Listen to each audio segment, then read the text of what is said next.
Como orar para obter o que você pede, por Reuben Archer Torrey. A igreja estava orando fervorosamente a Deus por ele. Atos 12:5. Nosso assunto é: como orar para obter o que você pede. Não consigo pensar em nada mais importante que possa lhe contar. Suponha que foi anunciado que eu deveria dizer aos homens de negócios desta cidade como eles poderiam ir a qualquer banco aqui e obter todas as acomodações financeiras que desejassem em qualquer dia do ano. E suponha também que eu soubesse desse segredo e pudesse realmente dizer: você acha que os homens de negócios desta cidade considerariam a informação importante?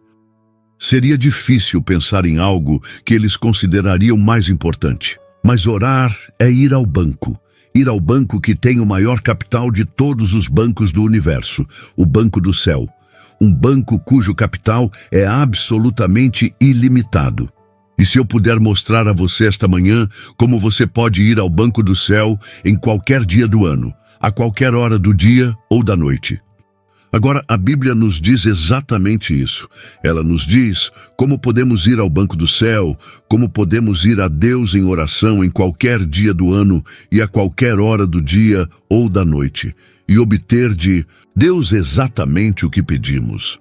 O que a Bíblia ensina nesse sentido foi testado em experimentos práticos por dezenas de milhares de pessoas e foi considerado em sua própria experiência como absolutamente verdadeiro. E é isso que devemos descobrir a partir do estudo da própria Palavra de Deus. No 12º capítulo dos Atos dos Apóstolos, temos o registro de uma oração notável. Notável por causa do que foi pedido e notável por causa dos resultados do pedido. O rei Herodes havia matado Tiago, irmão de João. Isso agradou muito aos judeus. Então ele prosseguiu para prender o líder de toda a companhia apostólica, o apóstolo Pedro, com a intenção de matá-lo também.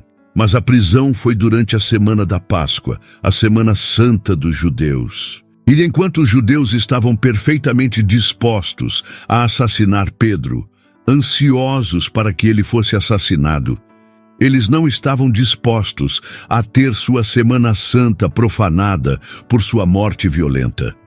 Então, Pedro foi lançado na prisão para ser mantido até a Semana da Páscoa terminar, e então para ser executado. A Semana da Páscoa estava quase no fim, era a última noite da Semana da Páscoa. Parecia haver pouca esperança para Pedro, na verdade, nenhuma esperança. Ele estava em uma masmorra segura, em uma fortaleza inexpugnável, guardada por 16 soldados e acorrentado por cada pulso a um soldado que dormia de cada lado dele. Parecia não haver nenhuma esperança para Pedro. Mas os cristãos em Jerusalém se comprometeram a tirar Pedro de sua posição perigosa para libertá-lo completamente. Como eles fizeram isso? Eles organizaram uma multidão e invadiram o castelo? Não havia nenhuma esperança de sucesso dessa maneira. O castelo era inexpugnável contra qualquer turba e, além disso, era guarnecido por soldados romanos treinados que seriam mais do que páreo para qualquer turba. Os cristãos fizeram circular uma petição e conseguiram que os nomes dos líderes cristãos em Jerusalém a assinassem para apresentar a Herodes, pedindo que ele libertasse Pedro? Não. Isso pode ter peso, pois os cristãos em Jerusalém naquela época eram contados aos milhares, e entre eles não havia poucas pessoas influentes, e uma petição assinada por tantas pessoas. E, por algumas pessoas de tal peso, teria influenciado um político astuto como Herodes era. Mas os cristãos não tentaram esse método de libertação. Eles fizeram uma coleta e juntaram uma grande quantia de dinheiro dos crentes em Jerusalém para subornar Herodes para libertar Pedro. É bastante provável que isso tenha sido bem sucedido, pois Herodes estava aberto a esse método de abordagem. Mas eles não fizeram isso. O que eles fizeram? eles realizaram uma reunião de oração para orar para que Pedro saísse da prisão. Alguma coisa aparentemente mais fútil e ridícula já foi realizada por uma companhia de fanáticos? Orar para que um homem tão encarcerado e tão próximo de sua execução saia da prisão? Se os inimigos de Pedro e da igreja soubessem dessa tentativa, eles sem dúvida teriam se divertido muito e teriam rido do pensamento desses cristãos fanáticos, orando por Pedro fora da prisão, e sem dúvida teriam dito uns aos outros: vamos ver o que acontecerá com as orações desses cristãos tolos. Mas a tentativa de orar para que Pedro saísse da prisão foi totalmente bem sucedida. Aparentemente, o próprio Pedro não tinha medo, mas descansava calmamente em Deus, pois ele estava dormindo profundamente na véspera de sua execução proposta. Enquanto Pedro dormia profundamente, guardado pelos 16 soldados, acorrentado, a um soldado que dormia de cada lado dele, de repente brilhou na prisão uma luz do céu, e um anjo do Senhor poderia ter sido visto ao lado de Pedro. O anjo tocou no lado de Pedro enquanto ele dormia, acordou-o e disse: rápido, levante-se. Instantaneamente as correntes de Pedro caíram de suas mãos e ele se levantou. O anjo disse-lhe: põe as tuas vestes e as tuas sandálias. Pedro obedeceu e então o anjo disse: coloque sua capa em volta de você e siga-me. Pedro, atordoado e maravilhado, pensou que estava sonhando, mas ele foi sábio o suficiente para obedecer a Deus mesmo durante o sono e saiu e seguiu o anjo, embora pensasse que estava tendo uma visão.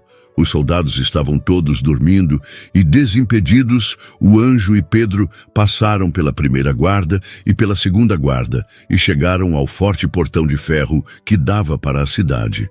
Movida pelo dedo de Deus, a porta abriu-se para eles por si mesma.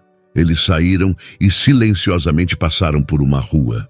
Agora Pedro estava seguro e o anjo o deixou. Parado ali, no ar frio da noite, Pedro voltou a si e percebeu que não estava sonhando, e disse: agora sei, sem dúvida, que o Senhor enviou seu anjo e me livrou das garras de Herodes e de tudo o que o povo judeu estava antecipando.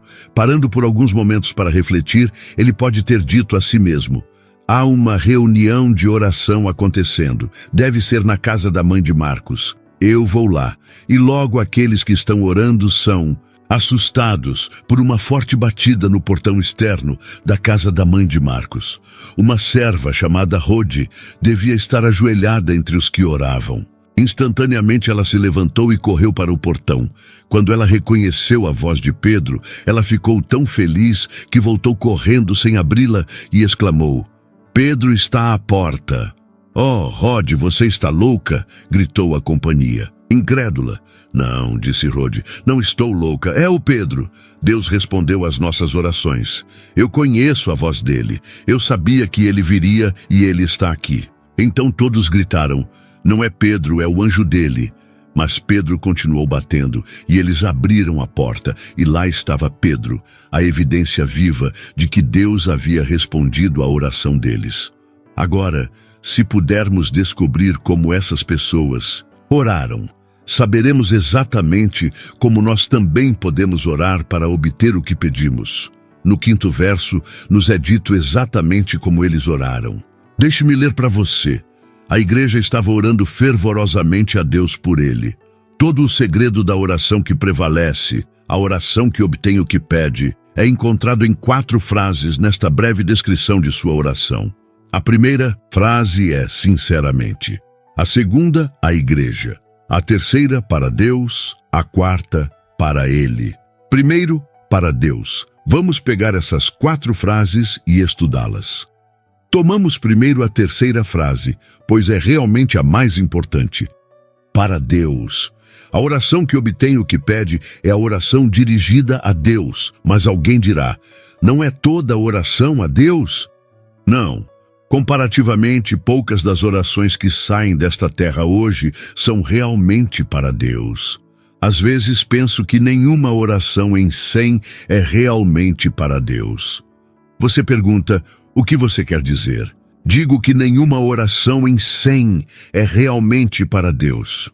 Você diz, eu sei o que você quer dizer. Você está falando sobre as orações dos pagãos a seus ídolos e seus falsos deuses. Não. Refiro-me às orações de pessoas que se dizem cristãs. Eu não acho que 1 em 100 deles seja realmente para Deus. O que você quer dizer? Você pergunta. Eu quero dizer exatamente o que eu digo. Pare um momento e pense. Não é frequentemente o caso. Quando os homens se levantam para orar em público, ou se ajoelham para orar em particular, que eles estão pensando muito mais no que estão pedindo do que no grande Deus que fez o céu e a terra. E quem tem todo o poder? Não é frequente que em nossas orações não estejamos pensando muito no que estamos pedindo ou naquele a quem estamos pedindo. Mas em vez disso, nossos pensamentos estão vagando por toda parte. Tomamos o nome de Deus em nossos lábios, mas não há uma abordagem consciente e real de Deus em nossos corações. Estamos realmente tomando o nome de Deus em vão quando imaginamos que estamos orando a Ele. Se deve haver algum poder em nossa oração, se nossa oração é para obter alguma coisa, a primeira coisa a ter certeza quando oramos é que realmente entramos na presença de Deus e estamos realmente falando com Ele. Nunca devemos proferir uma sílaba de oração, seja em público ou em particular, até que estejamos definitivamente conscientes de que entramos na presença de Deus e estamos realmente orando a Ele. Deixe essas duas palavras, a Deus, a Deus, a Deus, penetrar profundamente em seu coração. E a partir de agora nunca ore, nunca pronuncie uma sílaba de oração, até que você tenha certeza de que entrou na presença de Deus e está realmente falando com Ele.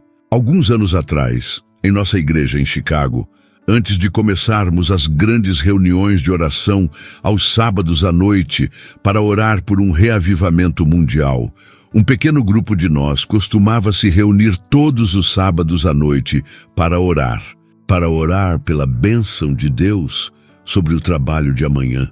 Nunca mais do que um punhado de pessoas compareceu, mas tivemos momentos maravilhosos de bênção. Uma noite, depois de nos reunirmos, levantei-me para abrir a reunião e disse aos presentes: agora, vamos nos ajoelhar em oração e cada um de vocês se sinta em perfeita liberdade para pedir o que Deus colocar em seu coração para pedir. Mas certifique-se de não pronunciar uma palavra de oração até que você realmente tenha entrado na presença de Deus e saiba que está falando com Ele. Então, nos ajoelhamos em oração. Um amigo meu, um homem de negócios, entrou pouco antes de eu dizer isso. Um dia, na semana seguinte, eu o encontrei e ele me disse: Senhor Torrey, eu deveria ter vergonha de confessá-lo, mas você sabe que aquele pensamento que você lançou no último sábado à noite, pouco antes de nos ajoelharmos em oração, que nenhum de nós deveria pronunciar uma sílaba de oração, até que tivéssemos realmente entrado na presença de Deus e sabia que estávamos falando com Ele. Foi um pensamento totalmente novo para mim e transformou minha vida de oração. Pude entender isso facilmente, pois me lembro de quando esse pensamento transformou minha vida de oração. Fui criado para orar.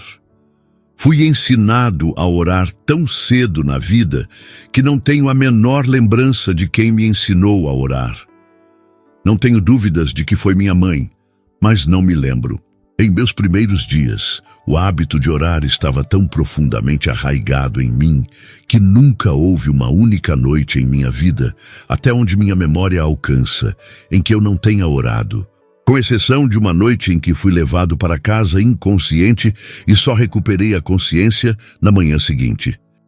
Mesmo quando me afastei de Deus e decidi definitivamente que não aceitaria Jesus Cristo, eu ainda orava todas as noites. Mesmo quando cheguei a um ponto em que duvidava que a Bíblia fosse a palavra de Deus e que Jesus Cristo era o Filho de Deus, e até duvidava que houvesse um Deus pessoal, ainda assim, Eu orava todas as noites. Fico feliz por ter sido criado dessa maneira e pelo hábito da oração ter sido tão incutido em mim que se tornou permanente, pois foi por meio desse hábito que saí das trevas do agnosticismo para a luz clara de uma vida inteligente, fé em Deus e em sua palavra.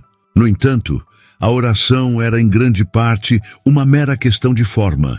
Havia pouco pensamento real de Deus e nenhuma abordagem real de Deus. E mesmo depois que me converti, sim, mesmo depois que entrei no ministério, a oração era em grande parte uma questão de forma.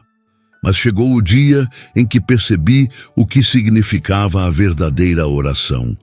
Percebi que a oração era ter uma audiência com Deus, realmente chegar à presença de Deus, pedir e obter coisas dele. E a percepção desse fato transformou minha vida de oração. Antes disso, a oração era um mero dever, e às vezes um dever muito cansativo. Mas desde então, a oração não é apenas um dever, mas um privilégio, um dos privilégios mais estimados da vida. Antes disso, o pensamento que eu tinha era: quanto tempo devo gastar em oração? O pensamento que agora me possui é: quanto tempo posso gastar em oração sem negligenciar os outros privilégios e deveres da vida? Suponha que algum inglês fosse convocado ao Palácio de Buckingham para se encontrar com o rei George. Ele responde à convocação e está esperando na sala externa para ser conduzido à presença do rei. O que você acha que aquele homem diria? A si mesmo, enquanto esperava ser levado à presença do rei, você acha que ele diria: eu me pergunto quanto tempo tenho para passar com o rei? Não, de fato, ele pensaria: eu me pergunto quanto tempo o rei vai me dar. Mas a oração é ter uma audiência com o Rei dos Reis, aquele Rei eterno e onipotente, em comparação com todos os reis terrenos, que são como nada. E qualquer pessoa inteligente que percebe esse fato se perguntaria: quanto tempo devo gastar em oração? Não, nosso pensamento será: quanto tempo o rei me dará? Então deixe estas duas palavras a Deus, penetre profundamente em seu coração e governe sua vida de oração a partir de hoje.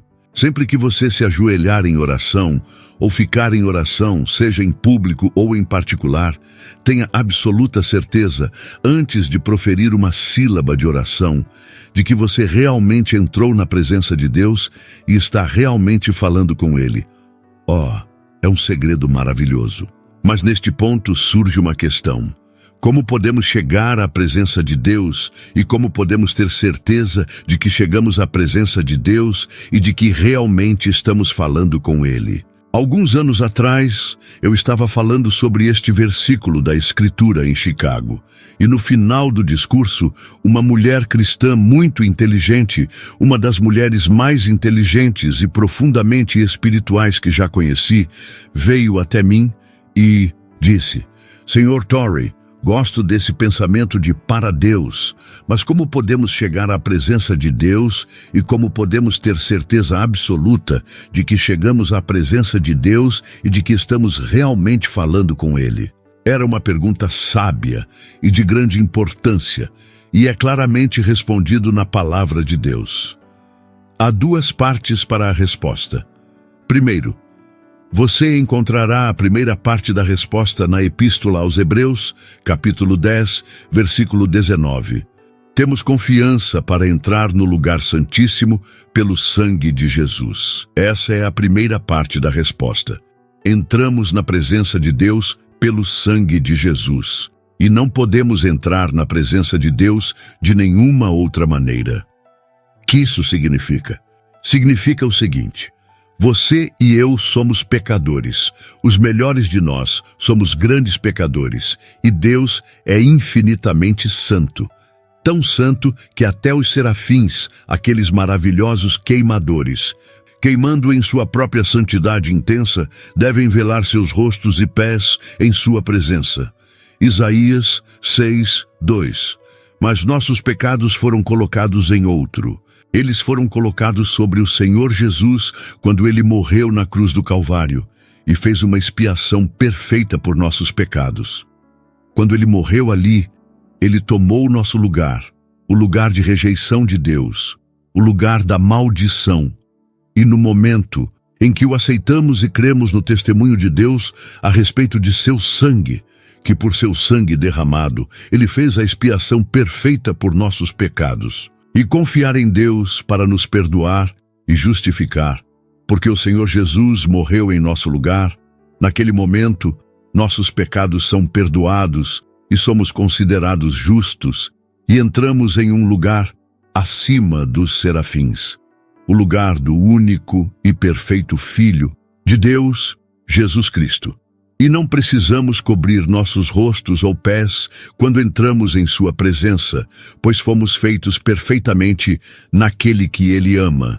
Efésios 1:6. Entrar no santuário.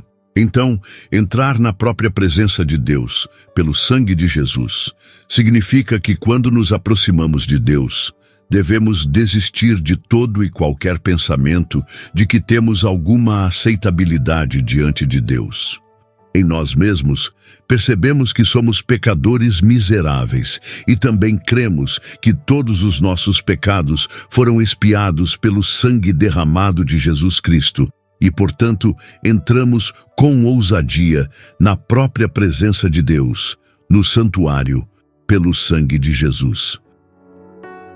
O melhor homem ou mulher na terra não pode chegar à presença de Deus com base em qualquer mérito próprio, nem por um momento. Nem obter nada de Deus com base em sua própria bondade, nem mesmo a menor bênção. Mas com base no sangue derramado de Jesus Cristo, o pecador mais vil que já andou nesta terra, que abandonou o seu pecado e aceitou a Jesus Cristo e confia no sangue derramado como fundamento de sua aceitação diante de Deus, pode entrar na presença de Deus em qualquer dia do ano, a qualquer hora do dia ou da noite, e com perfeita ousadia expressar todos os desejos de seu coração e obter o que ele pede de Deus. Isso não é maravilhoso? Sim, e graças a Deus é verdade. Os cientistas cristãos não podem realmente orar. O que eles chamam de oração é simplesmente meditação ou concentração de pensamento. Não é pedir a um Deus pessoal uma bênção definitiva. De fato, a senhora Ed nega a existência de um Deus pessoal e nega a eficácia expiatória do sangue. Ela disse que quando o sangue de Jesus Cristo foi derramado na cruz do Calvário, não fez mais bem do que quando correu em suas veias. Portanto, um cientista cristão não pode realmente orar. Ele não está em campo de oração. Nenhum unitarista pode realmente orar. Ele pode tomar o nome de Deus em seus lábios e chamá-lo de Pai e dizer belas palavras, mas não há uma abordagem real de Deus. O próprio nosso Senhor Jesus Cristo disse: "Eu sou o caminho, a verdade e a vida. Ninguém vem ao Pai senão por mim." Alguns anos atrás, em Chicago, eu fazia parte de um comitê de 3 pessoas, uma das quais era um dos principais ministros unitaristas da cidade. Ele era um homem encantador em muitos aspectos. Um dia, no encerramento de nossa reunião do comitê, esse ministro unitarista virou-se para mim e disse: "Irmão Torrey, frequentemente venho à sua igreja para ouvi-lo." Eu respondi: "Estou muito feliz em ouvir isso." Então ele continuou: "Gosto especialmente de ir às suas reuniões de oração. Frequentemente nas noites de sexta-feira entro em sua reunião de oração e me sento à porta, e gosto muito disso." Eu respondi: "Estou feliz que você faça, mas diga-me uma coisa, por que você não tem uma reunião de oração em sua própria igreja?" "Bem", disse ele, "você me fez uma pergunta honesta e eu lhe darei uma resposta honesta, porque eu não posso. Eu tentei e falhou todas as vezes." Claro que falhou, eles não tinham base para se aproximar de Deus, eles negaram o sangue expiatório.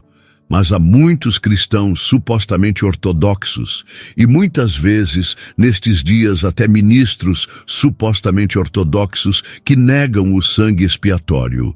Eles não creem que o perdão dos nossos pecados é única e inteiramente baseado no derramamento do sangue de Jesus como expiação pelo pecado em nosso lugar na cruz do Calvário. E, portanto, eles não podem realmente orar. Não são poucos os que chamam a teologia que insiste, na verdade, tão claramente ensinada na palavra de Deus, a doutrina do caráter substitutivo da morte de Cristo e que somos salvos pelo derramamento de seu sangue, uma teologia da confusão, ou seja, do açougue. O senhor Alexander e eu estávamos realizando reuniões no Royal Albert Hall, em Londres.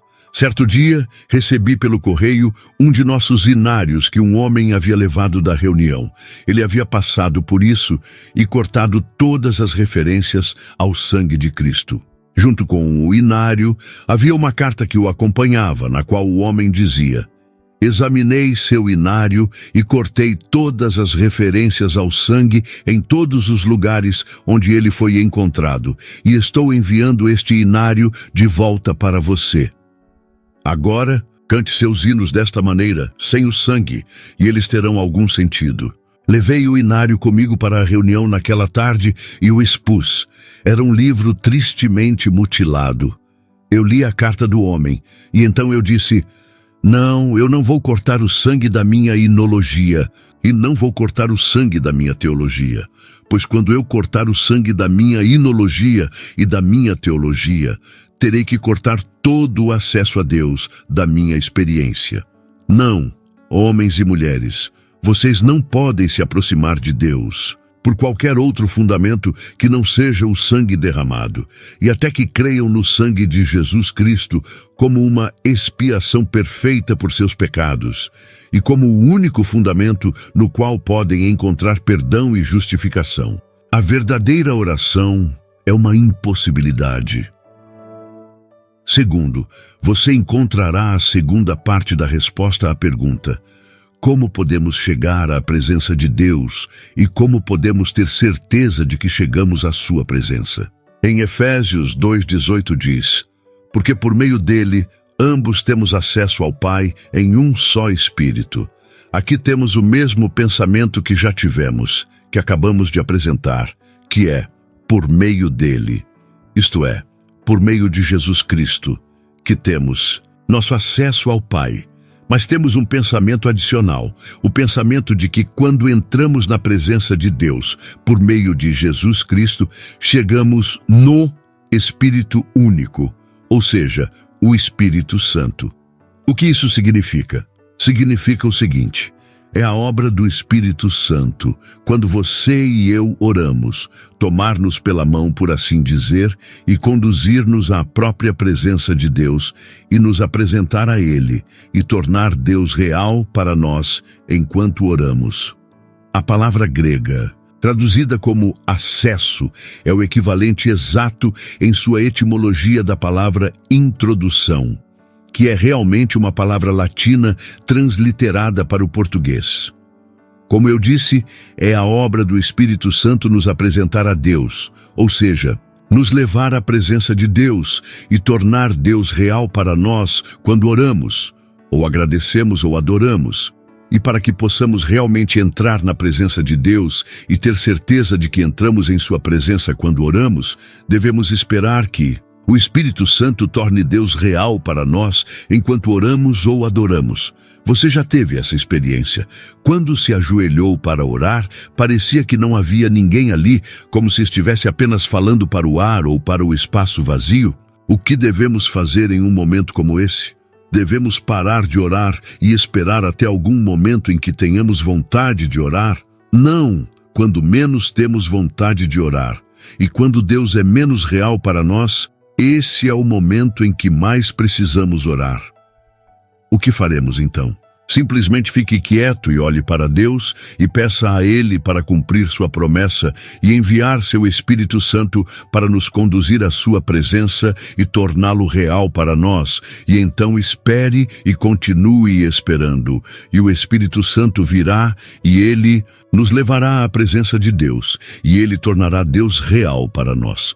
Posso testificar hoje que alguns dos períodos de oração mais maravilhosos que já tive foram momentos em que, quando me ajoelhei para orar, não tive nenhum senso real de Deus. Parecia que não havia ninguém. Parecia que eu estava falando para o vazio, e então olhei para Deus e pedi a Ele e confiei nele para enviar seu Espírito Santo para me ensinar a orar, para me conduzir à sua presença e para torná-lo real para mim. E o Espírito veio, e ele tornou Deus tão real para mim, que quase parecia que, se eu abrisse os olhos, poderia vê-lo. Na verdade, eu o vi com os olhos da minha alma. Certa noite, no final de um sermão, em uma das igrejas do lado sul de Chicago, desci o corredor para falar com algumas pessoas. Aproximei-me de um homem de meia idade e disse-lhe: "Você é cristão?" "Não", respondeu ele, "sou um infiel. Você já viu Deus?" Rapidamente respondi: "Sim, eu vi Deus." O homem se assustou e ficou em silêncio. Eu quis dizer que tinha visto Deus com esses olhos do meu corpo? Não, mas graças a Deus tenho 2 pares de olhos. Não só meu corpo tem olhos, mas minha alma também tem olhos. Tenho pena da pessoa que tem apenas um par de olhos, por melhores que sejam. Dou graças a Deus por ter 2 pares de olhos, estes olhos corporais com os quais te vejo, e os olhos da minha alma com os quais vejo Deus. Deus me deu olhos maravilhosos para o meu corpo, que aos 67 anos nunca precisei usar óculos e não sei o que significa ter os olhos cansados ou doloridos em qualquer circunstância. Mas de bom grado desistirei desses olhos em vez dos outros olhos que Deus me deu. Os olhos com os quais vejo Deus. Este então é o caminho para entrar na presença de Deus e ter certeza de que chegamos à sua presença. Primeiro, chegar pelo sangue. Segundo, vir no Espírito Santo, esperando que o Espírito Santo nos conduza à presença de Deus e torne Deus real para nós. De passagem, deixe-me chamar sua atenção para a grande importância prática da doutrina da Trindade. Muitos pensam que a doutrina da Trindade é uma doutrina puramente abstrata, metafísica e totalmente impraticável. De jeito nenhum. Envolve toda a nossa vida espiritual e é da maior importância na questão prática da oração. Precisamos de Deus Pai para orar, precisamos de Jesus Cristo, o Filho, para orar, e precisamos do Espírito Santo para orar. É a oração que é feita a Deus Pai, por meio de Jesus Cristo, o Filho, sob a orientação e no poder do Espírito Santo que Deus Pai responde. Segundo, com seriedade intensa. Agora, vamos considerar outra das 4 palavras usadas em Atos 12:5, que contém todo o segredo da oração que prevalece. A palavra fervorosamente. A igreja orava fervorosamente a Deus por ele. A palavra fervorosamente chega muito mais perto, dando a força da língua original. Mas mesmo fervorosamente não dá toda a força da palavra grega usada. A palavra grega é ektenos, que significa literalmente estendido. Os tradutores da King James chegaram a traduzi-la sem cessar. Eles pensavam que a oração se estendia por um longo tempo. Oração incessante. Mas esse não é o pensamento. A palavra grega nunca é usada nesse sentido em nenhum lugar do Novo Testamento. E não conheço nenhum lugar na literatura grega fora da Bíblia em que seja usada dessa forma. A palavra é uma palavra pictórica, como tantas palavras o são. Você já viu uma corrida a pé? Os corredores estão todos seguindo a marca, esperando que o iniciador diga vá, ou dispare o revólver como sinal de partida. À medida que o momento crítico se aproxima, os corredores ficam cada vez mais tensos, até que, quando vem a palavra vá, ou o estampido do revólver, eles correm pela pista com todos os nervos e músculos tensos em direção ao objetivo, e às vezes as veias se destacam na testa como chicotes. Todo corredor seria o vencedor. Essa é a imagem. A alma estendida em intensa seriedade para com Deus e em intensa seriedade de desejo. É a mesma palavra usada no clima comparativo em Lucas 22:44, que diz: estando angustiado, orava com mais fervor, e seu suor era como gotas de sangue caindo no chão. O pensamento é, como eu disse, da alma sendo estendida em direção a Deus em intensa seriedade de desejo. Provavelmente, a tradução mais precisa que poderia ser dada em uma única palavra seria intensamente. A igreja estava orando intensamente a Deus por ele. Na verdade, a palavra intensamente tem a mesma raiz, mas tem um prefixo diferente. Na Bíblia de 1911, a passagem é traduzida: oração instantânea e fervorosa foi feita pela igreja a Deus por ele, o que não é uma paráfrase ruim, embora não seja uma tradução. E oração intensamente fervorosa foi feita pela igreja a Deus por ele. Seria uma tradução ainda melhor. É a oração intensamente sincera a qual Deus presta atenção e a qual ele responde. Esse pensamento aparece repetidas vezes na Bíblia. Encontramos isso até no Antigo Testamento, em Jeremias 29:13. Vocês me buscarão e me acharão quando me buscarem de todo o coração. Aqui descobrimos a razão pela qual tantas de nossas orações não são ouvidas por Deus. Há tão pouco coração neles, tão pouca intensidade de desejo pela coisa pedida, que não há razão para que Deus preste atenção a eles. Suponha que eu pergunte a todos vocês se oraram esta manhã. Sem dúvida, quase todos vocês responderiam: sim, eu fiz. Então suponha que eu deveria perguntar a você novamente, pelo que você orou esta manhã. Temo que alguns de vocês hesitariam e ponderariam e então teriam que dizer: realmente esqueci o que orei esta manhã. Bem, então, Deus se esquecerá de responder. Mas se eu perguntasse a alguns de vocês se vocês oraram esta manhã, vocês diriam sim. Então, se eu perguntasse o que você orou, você poderia me dizer imediatamente, pois você sempre ora pela mesma coisa. Você tem apenas uma pequena rotina de oração pela qual passa todas as manhãs ou todas as noites. Você cai de joelhos, faz sua pequena oração automaticamente, mal pensando no que está dizendo. Na verdade, muitas vezes você não pensa no que está dizendo, mas pensa em uma dúzia de outras coisas enquanto repete sua oração. Tal oração é profanidade. Tomar o nome de Deus em vão. Quando a senhora Torrey e eu estávamos na Índia, ela foi para Darjeeling, no Himalaia, nas fronteiras do Tibete. Não pude ir por estar muito ocupado com as reuniões em Calcutá.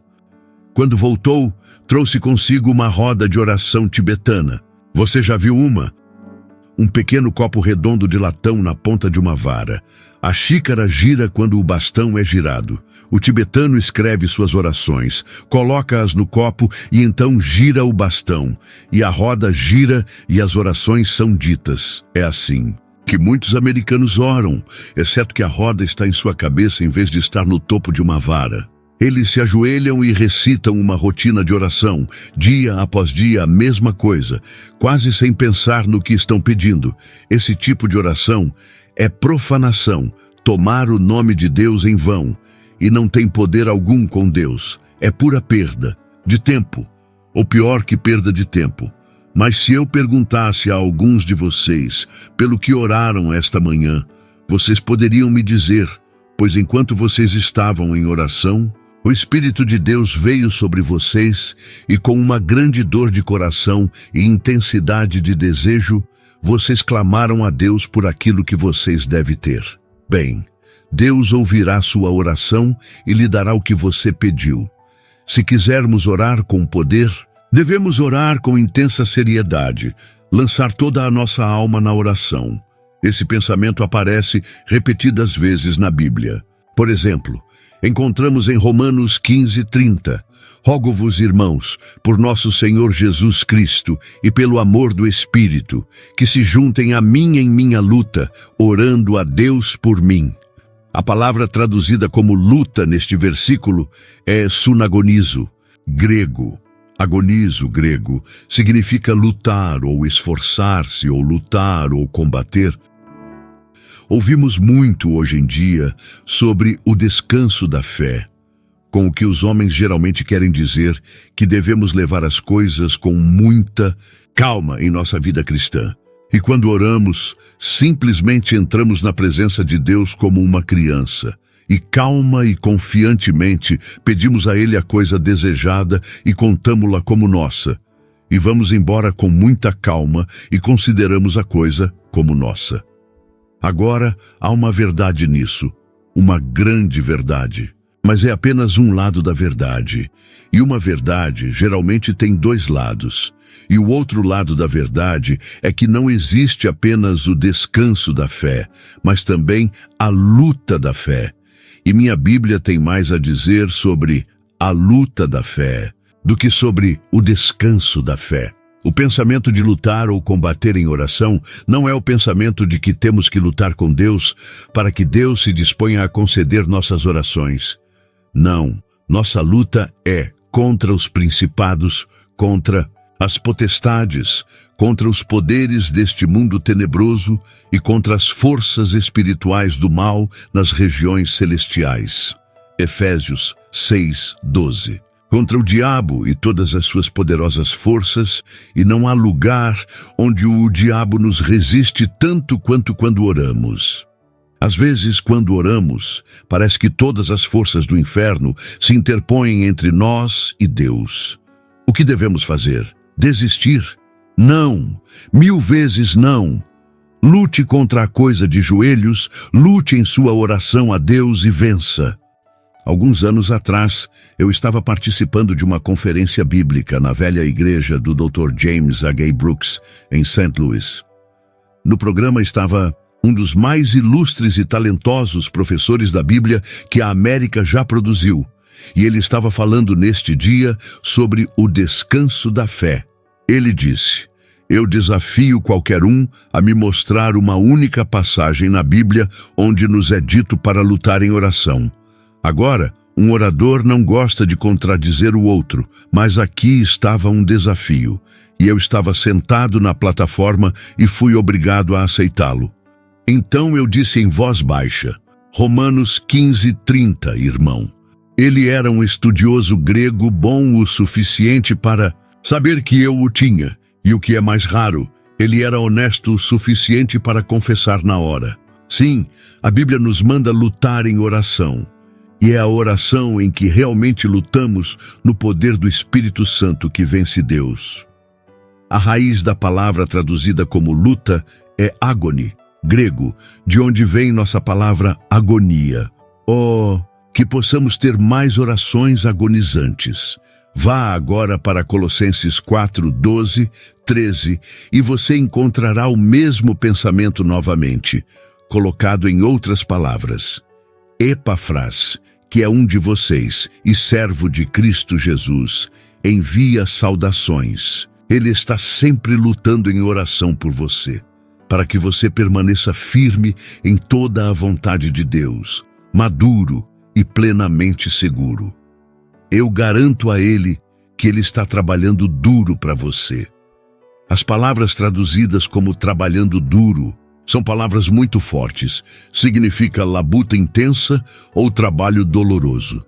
Você sabe o que significa labutar em oração, trabalhar arduamente em oração? Oh, com que facilidade a maioria de nós aceita nossa oração, quão pouco coração colocamos nela, e quão pouco ela tira de nós, e quão pouco ela conta para Deus. Os poderosos homens de Deus, que ao longo dos séculos fizeram grandes coisas pela oração, são os homens que tiveram muito trabalho doloroso em oração. Tomemos, por exemplo, David Brainerd, aquele homem de Deus fisicamente fraco, mas espiritualmente poderoso. Tremendo por anos à beira da tuberculose, da qual acabou morrendo em tenra idade, David Brainerd sentiu-se guiado por Deus para trabalhar entre os índios norte-americanos nos primeiros dias, nas florestas primitivas do norte da Pensilvânia.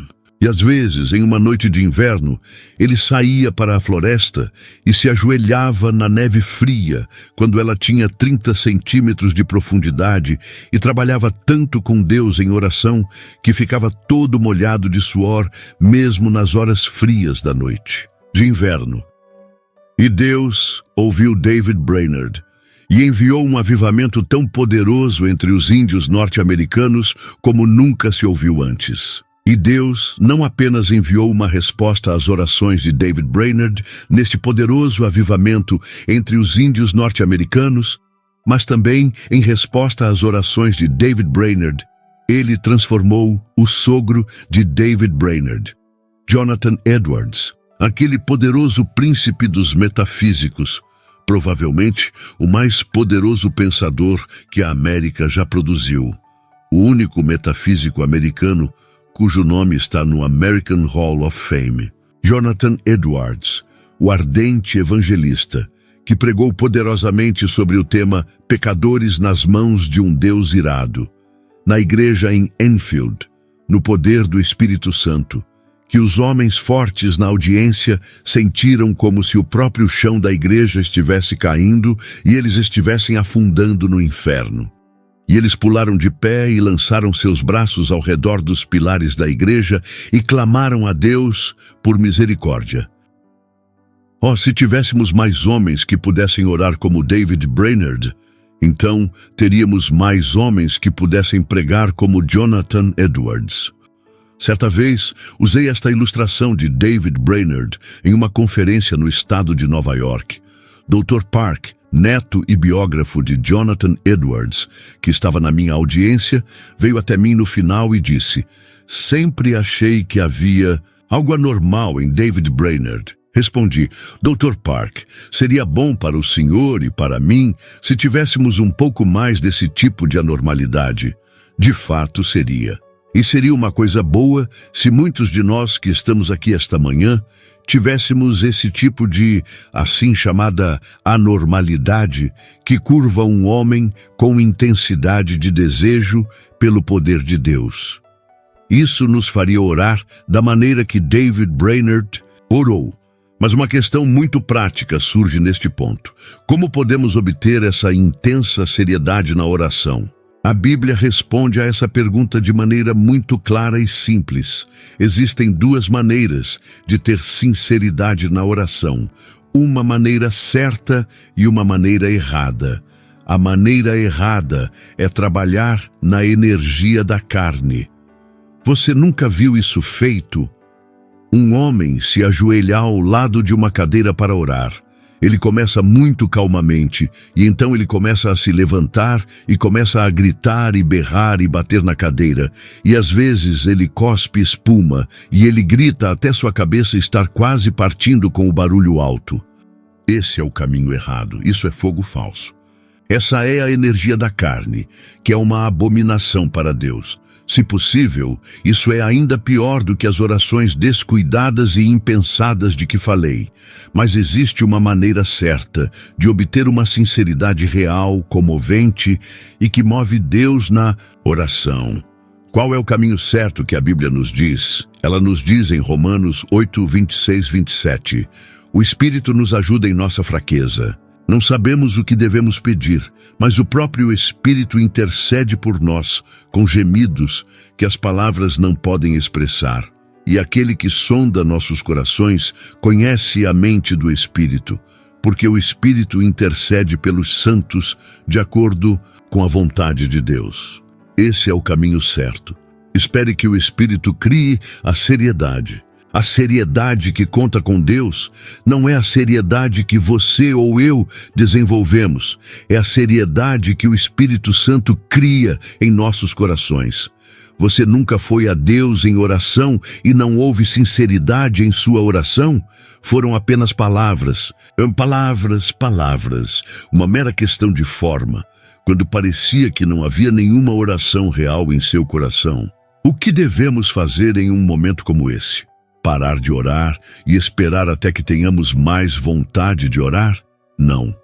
Se existe um momento em que alguém precisa orar, é quando não tem vontade de orar. O que devemos fazer? Fique em silêncio e espere que Deus envie seu Espírito Santo de acordo com sua promessa para mover seu coração para a oração e para despertar e criar real fervor em seu coração em oração. E Deus o enviará e você orará com intenso fervor, muito provavelmente com gemidos inexprimíveis. Desejo testificar aqui que alguns dos momentos de mais profunda seriedade que já conheci em oração ocorreram quando, no início, parecia não ter nenhuma oração em meu coração, e todas as tentativas de orar eram meras palavras vazias. E então, olhei para Deus, para enviar seu Espírito de acordo com sua promessa de me ensinar a orar, e esperei, e o Espírito de Deus veio sobre mim com grande poder e clamei a Deus, às vezes com gemidos inexprimíveis.